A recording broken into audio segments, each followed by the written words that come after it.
नमस्कार दोस्तों, मैं सुनील अमृत यूजीसी नेट गोल्ड में आप सभी का स्वागत करता हूं। हम लोग पढ़ रहे हैं यूजीसी नेट दिसंबर 2025 को ध्यान में रखते हुए पेपर 2 की तैयारी कर रहे हैं और पेपर 2 की इससे पहले आप लोगों की लगभग ये मान के चलो, ठीक है, कि 2 और 2 4, ठीक है, 4 क्लासें आ चुकी हैं, ठीक है, ये 5वीं क्लास रहेगी, ठीक है। तो आज हम लोग जो पढ़ेंगे, इससे पहले हम लोगों ने जो पढ़ा है आपका उत्खनन के बारे में पढ़ा है, उत्खनन और अन्वेक्षण के बारे में पहली जो है वीडियो आई थी आपकी। इसके बाद आपका दूसरा आया था पुरालेख यानी कि शिलालेखों के बारे में, शिलालेखों के बारे में पढ़ा। फिर उनके मैंने पीवाईक्यू कराया आपके 2 क्लासों में। अब जो ये 5वीं क्लास है, इस क्लास में हम लोगों को करना है सिक्कों का अध्ययन, ठीक है, या सिक्के विज्ञान के बारे में हम लोगों को पढ़ना है, ठीक है, सिक्कों के बारे में पढ़ना है, ठीक है, सिक्के पढ़ेंगे। उसके बाद इसके पीवाईक्यू कर लेंगे, ठीक है। उसके बाद फिर आगे जो है हमको साहित्यिक स्रोत देखने हैं, ठीक है। तो चलिए देखते हैं भाई क्या क्या इसमें आपका दिया गया है, कौन कौन से सिक्कों की बात की गई, कौन कौन से काल के सिक्कों की बात की गई है, ठीक है। यदि आप लोगों ने हमारा यूट्यूब चैनल सब्सक्राइब नहीं किया है तो प्लीज हमारे यूट्यूब चैनल को सब्सक्राइब जरूर कर लो भाई, ठीक है, और वीडियो को लाइक भी कर दिया करो जी। लाइक बहुत कमाते हैं भाई आपके, ठीक है, और कमेंट बॉक्स में कमेंट करके भी बताया करो भाई ये क्लासें आपको कैसी लग रही है, ठीक है। चलिए जी, तो सिक्के विज्ञान के बारे में आज हम लोग पढ़ने वाले हैं। तो प्राचीन और मध्यकालीन सिक्कों का अध्ययन सिक्के शासन, धर्म, कला और व्यापार की जानकारी देते हैं। क्या देते हैं भाई? सिक्के जो हैं, एक तो शासन के बारे में जानकारी बताते हैं, राजाओं के नाम के बारे में जानकारी देते हैं, उस काल का धर्म कौन सा था, धर्म के बारे में बताते हैं, उस काल की कला कैसी थी, व्यापार किन किन लोगों के साथ होता था। तो इन सब की जानकारी हमको किससे मिलती है? सिक्कों से मिलती है, ठीक है जी। तो एग्जाम्पल के तौर पर कह सकते हैं गुप्तकालीन स्वर्ण मुद्राएं, समृद्ध कला और परिचायक, मुगल काल के सिक्के, फारसी लिपि में शिलालेख, शासन की व्यापकता आदि के बारे में हमको जानकारी प्रदान करते हैं, ठीक है। चलिए, तो सिक्के विज्ञान को देखेंगे। सबसे पहले इसकी परिभाषा के बारे में देख लेते हैं और फिर इसको डिटेल से हम लोग पढ़ने का प्रयास करेंगे कि कौन कौन से सिक्के किस राजा के काल में हमको प्राप्त हुए हैं, ठीक है। देखिए जी, सिक्के विज्ञान किसको कहा जाए? इतिहास की वह शाखा जिसमें प्राचीन और मध्यकालीन सिक्कों का अध्ययन किया जाता है। इतिहास की वह शाखा जिसमें प्राचीन और मध्यकालीन सिक्कों का अध्ययन किया जाता है, उन पर शोध किया जाता है, रिसर्च किया जाता है, उसी को कहा जाएगा सिक्के विज्ञान का नाम से उसको जानते हैं। यह अध्ययन सिक्कों की धातु, आकृति, लिपि, अंकन, राजा का नाम, देवता, प्रतीक और कला के आधार पर किया जाता है। इनके राजा का नाम क्या था, उस समय के देवता कौन सा था उस सिक्के पर, उस किस राजा का नाम है, उसकी जो है कला कैसी है या उसकी कलाकृति कैसी है, कौन सी धातु का इस्तेमाल हुआ है, ठीक है, आकृति कैसी है, कौन सी लिपि का उपयोग इसमें हुआ है, अंकन किन किन चीजों का उस पर किया गया है, सन वगैरह है या नहीं है, राजा का नाम है या नहीं।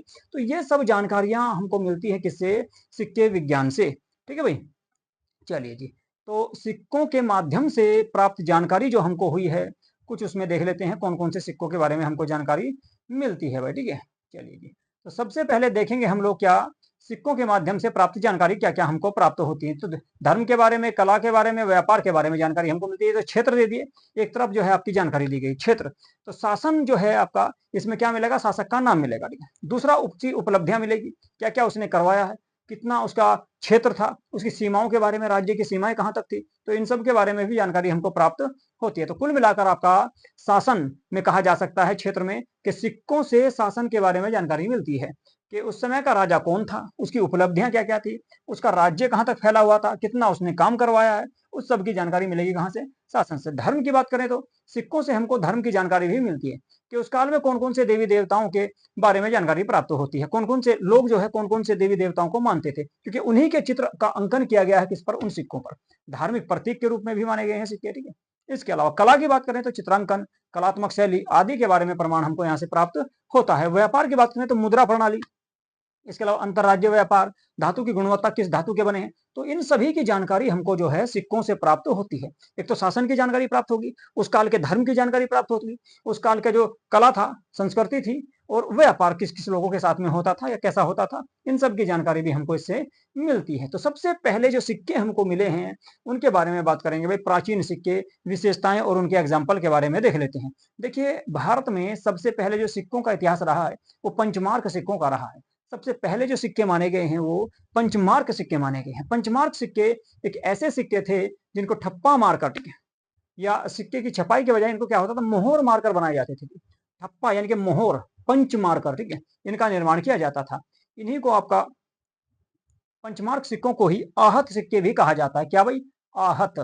आहत सिक्के इसलिए कहते हैं क्योंकि इन पर चोट मारकर, ठप्पा मारकर, चोट मारकर, ठीक है, पीट कर किसी धातु को इनका निर्माण किया जाता था, इसलिए इनको आहत मुद्रा या पंचमार्क मुद्रा या पंचमार्क सिक्के के नाम से भी जाना जाता है। ठीक है, चलिए बात करते हैं सबसे पहले पंचमार्क सिक्कों की। तो काल की अगर बात करें तो मौर्य काल से पहले यानी कि 600 बीसी या 600 ईसा पूर्व से आसपास के काल में इसकी जानकारी मिलती है।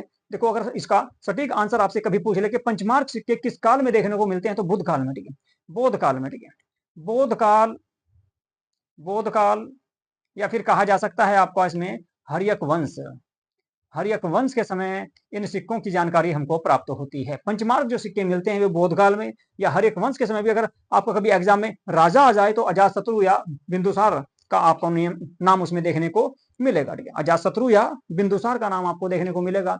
तो उन्हीं के काल से इस काल के जो है सबसे पहले पंचमार्क सिक्कों की हमको जानकारी प्राप्त होती है। धातु की अगर बात करें तो इनमें सबसे ज्यादा किसका प्रयोग किया गया? चांदी का, और कभी कभी तांबे का इस्तेमाल भी हुआ है। तांबे या चांदी के ये सिक्के हमको प्राप्त हुए हैं। विवरण की बात करें तो इन पर 5 चिन्ह, ठीक है, पंच चिन्ह, ठीक है, या मोहर अंकन होती थी, जैसे सूर्य, गाय, वृक्ष, पेड़, ठीक है। इसके अलावा जो है कोई भी नाग देवता, ठीक है, आदि का अंकन इन पे हमको प्राप्त हुआ है। जैसे मान लो सूर्य का, चंद्रमा का, गाय का, वृक्ष का, जल का, पेड़ों का। तो इस तरह के अंकन या चित्र इसमें हमको देखने को मिलेंगे। कुल मिलाकर 5 चित्र इसमें देखने को मिलते थे, इसलिए इनको पंचमार्क भी कहा गया। विशेषता की बात करें तो ये सिक्के छपाई के बजाय, इनकी छपाई नहीं होती थी जी, ये अलग अलग मोहरों से बनाए जाते थे। ठप्पा मारकर, एक मोहर मारकर, एक मोहर बनाकर, एक स्टैंप बनाकर इन सिक्कों पर मार दी जाती थी। ठीक है, तो इसलिए इनको पंचमार्क सिक्के कहा गया है। ठीक है, तो याद रखना, बौद्ध काल में या हर्यक वंश के समय इन सिक्कों की जानकारी प्राप्त होती है। इसके बाद बात करें मौर्यकालीन सिक्के। तो मौर्य काल में कौन कौन से सिक्के हमको प्राप्त होते हैं उसके बारे में थोड़ा सा देख लेते हैं जी। ठीक है, मौर्य काल में अगर हम बात करें तो चंद्रगुप्त मौर्य जो थे, ठीक है, चंद्रगुप्त मौर्य के समय और अशोक के समय, ठीक है, पंचमार्क सिक्के प्रचलन में थे। इनके पंचमार्क सिक्के जो थे चंद्रगुप्त मौर्य के समय भी और आपके अशोक के समय भी। इसके अलावा बिंदुसार भी आ जाएंगे बीच में, तो बिंदुसार के समय भी इन सिक्कों का प्रचलन था। सिंचाई और व्यापार की वृद्धि ने सिक्कों की मांग को बढ़ाया था, ऐसा भी कहा जा सकता है। और इस काल में सबसे ज्यादा अगर हम बात करें तो चांदी के सिक्के, ठीक है, चांदी के सिक्कों का निर्माण किया गया। किस काल में? मौर्य काल में। बात करें इंडो ग्रीक और शक व हूण शासक, ठीक है, इस काल में देखिए सबसे पहले क्या हुआ। भाषा की अगर बात करें तो यूनानी एवं प्राकृत भाषा में इंडो ग्रीक सिक्के लिखे गए। इसके अलावा लिपि की बात करें तो ग्रीक और ब्राह्मी इनकी लिपि थी। इन सिक्कों पर यूनानी देवताओं और राजा की मूर्तियां प्राप्त होती है। 2 भाषाओं और लिपियों का उपयोग सांस्कृतिक समन्वय को दर्शाता है। यानी कुल मिलाकर आपका इसमें दो दो भाषा और दो दो लिपियों का उल्लेख इसमें किया गया है। भारतीय भाषा और ग्रीक भाषा, भारतीय भाषा और ग्रीक भाषा, भारतीय लिपि और ग्रीक लिपि दोनों का प्रयोग हुआ है। जैसे मान लो भाषा में तो यूनानी और प्राकृत, यूनानी यूनान की होगी, प्राकृत भारत की होगी। ठीक, लिपि की बात करें तो ग्रीक जो है आपकी यूनान की होगी और ब्राह्मी लिपि भारत की थी। तो इन दोनों का मिश्रण इसमें देखने को मिलता है। बात करें सबसे पहले सोने के सिक्कों की शुरुआत भी ग्रीक, इंडो ग्रीक शासकों के द्वारा ही की गई थी। ठीक है जी, इसके अलावा शक वंश के शासक, ठीक है, और हुण वंश के शासकों ने भी अनेक प्रकार के सिक्के इसमें जारी किए थे। ठीक है, इसके बाद बात करेंगे गुप्तकालीन स्वर्ण मुद्राएं। गुप्तकाल की जो सोने की मुद्राएं थी उनके बारे में बात करेंगे, क्योंकि सोने की मुद्रा सबसे ज्यादा गुप्त काल में ही आपकी निर्मित की गई। विशेषता की बात करें और विवरण तो इसमें कुछ रहेगा नहीं। ठीक है, विशेषता की अगर हम बात करें तो राजा चंद्रगुप्त मौर्य और चंद्रगुप्त प्रथम और समुद्रगुप्त तथा चंद्रगुप्त सेकंड के काल में अनेक सोने के सिक्के जारी किए गए। धातु की बात करें तो शुद्ध सोना 7.5 से 8 ग्राम, और लिपि की बात करें तो ब्राह्मी लिपि, और भाषा की बात करें तो इनकी संस्कृत भाषा थी। देखो पीछे आपकी जो है पीछे अगर हम बात करें तो प्राकृत भाषा देखने को मिली आपको, ठीक है, ग्रीक भाषा देखने को मिली, लेकिन यहाँ पर मिलेगी कौन सी? संस्कृत भाषा। कौन से काल में? गुप्त काल में। गुप्त काल में जो भाषा थी तो इनकी जो सबसे प्रमुख भाषा थी वो थी भाई संस्कृत। संस्कृत भाषा को सबसे ज्यादा बढ़ावा दिया गया, तो वो गुप्त काल में दिया गया। प्रतीक की बात करें, चिन्हों की बात करें तो लक्ष्मी के चित्र मिलते हैं, दुर्गा के मिलते हैं, गरुड़ ध्वज के मिलते हैं, धनुषधारी के मिलते हैं, राजा, वीणा वादन आदि के, क्योंकि समुद्रगुप्त को वीणा वादन करते हुए दिखाया गया। तो इस प्रकार के सिक्के हमको जो है गुप्त काल के प्राप्त होते हैं। ठीक है, चलिए जी, मैंने आपको बताया कि सबसे शुद्ध सोने के जो सिक्के थे वे आपके कनिष्क के समय हुए। ठीक, इस काल में जो सोने का सिक्का था वो 7.5 से 8 ग्राम का हुआ करता था। ठीक है, सबसे शुद्ध सोना। लेकिन सबसे अधिक शुद्ध सोने के सिक्के जारी किए गए थे किसके समय? वे किए गए थे कनिष्क के समय। भाई एग्जाम्पल देख लेते हैं। समुद्रगुप्त के सिक्कों पर वीणा बजाते हुए चित्र और सैन्य अभियान के चित्र को दर्शाया गया है। किसको? समुद्रगुप्त को। इसीलिए इसको भारत का नेपोलियन कहा जाता है, क्योंकि इसने उत्तर भारत के लगभग आपके 9 और दक्षिण भारत के 12 यानी कि कुल मिलाकर 21 राजाओं को पराजित किया था। चंद्रगुप्त सेकंड के सिक्कों पर सिंह पर सवार यानी कि शेर पर सवार होते हुए लक्ष्मी के चित्र दर्शाए गए हैं। धन का स्रोत व्यापार, खासकर रोमन साम्राज्य से भी इसका व्यापार देखने को मिलता है। तो कुल मिलाकर हमको जो सिक्के प्राप्त हुए हैं गुप्तकालीन सिक्के, वे आपके समुद्रगुप्त और चंद्रगुप्त सेकंड और प्रथम दोनों के सिक्के हमको प्राप्त हुए हैं। और सोने के सिक्के इस काल में सबसे ज्यादा निर्मित किए गए थे। महत्व की बात करें तो गुप्त काल को भारत का स्वर्ण काल कहा गया। क्यों? सोने के सिक्कों के कारण, यहाँ की कला और संस्कृति के कारण, धार्मिक सहिष्णुता के कारण, कलात्मक समृद्धि के कारण। ठीक है, तो गुप्त काल को भारत का स्वर्ण युग कहा जाता है इन सिक्कों के ही कारण भाई। ठीक है, इन सिक्कों के ही कारण कहा जाता है। धार्मिक सहिष्णुता और कलात्मक समृद्धि का परिचायक भी आपका गुप्त काल को माना जाता है। इसके अलावा मध्यकाल के सिक्कों के बारे में बात करेंगे तो मध्यकालीन सिक्कों में अगर हम बात करें तो मुगल काल में सबसे बढ़िया, सबसे बेहतरीन तरीके से सिक्कों का निर्माण किया गया। वैसे इससे पहले भी दिल्ली सल्तनत में भी अनेक प्रकार के सिक्के जारी किए गए। ठीक है, आपका इल्तुतमिश के द्वारा किए गए, ठीक है, फिरोज शाह तुगलक के द्वारा किए गए, फिर मोहम्मद बिन तुगलक जो आए थे उनके द्वारा भी घर घर में टकसाल बन चुकी थी। तो अनेक सिक्कों का निर्माण आपका किसमें किया गया? दिल्ली सल्तनत में भी किया गया। ठीक है, तो मुगल कालीन सिक्कों की अगर बात करें तो पहलू और इसमें विवरण देख लेते हैं। लिपि की बात करें तो इनकी फारसी लिपि थी। ठीक है, इन लोगों की जो लिपि थी वो कैसी थी? फारसी लिपि थी। धातु की बात करें तो तांबे का दाम था, चांदी का रुपया था, और सोने का एक असरपी थी जिसको मोहर कहा जाता था। यह सिक्का था जिसको मोहर कहा जाता था। किस काल में? मुगल काल में। ठीक है, चलिए जी, प्रमुख शासक की अगर हम बात करें तो बाबर है, हुमायूं है, अकबर है, शाहजहां है, औरंगजेब है। इसके अलावा शेरशाह सूरी के द्वारा भी रुपया नामक जो सिक्का चलाया गया था वो शेरशाह सूरी के द्वारा चलाया गया था। विशेषता की बात करें तो शासकों के नाम, उपलब्धियां, कलमा, तारीख और टकसाल, यानी कि जहां पर उस सिक्के का अंकन किया गया है, उस सिक्के का निर्माण किया गया है, उस टकसाल का नाम भी इसमें लिखा होता है। ठीक है, मुगल काल के सिक्कों में। ठीक है, चलिए जी, प्रमुख सिक्कों को देख लेते हैं। जैसे आपके बात करेंगे सबसे पहले अकबर की, तो अकबर जो है मुगल काल के एक सबसे बेहतरीन शासक माने जाते हैं। मुगल काल में जो सबसे अच्छा शासन रहा वो अकबर का ही रहा।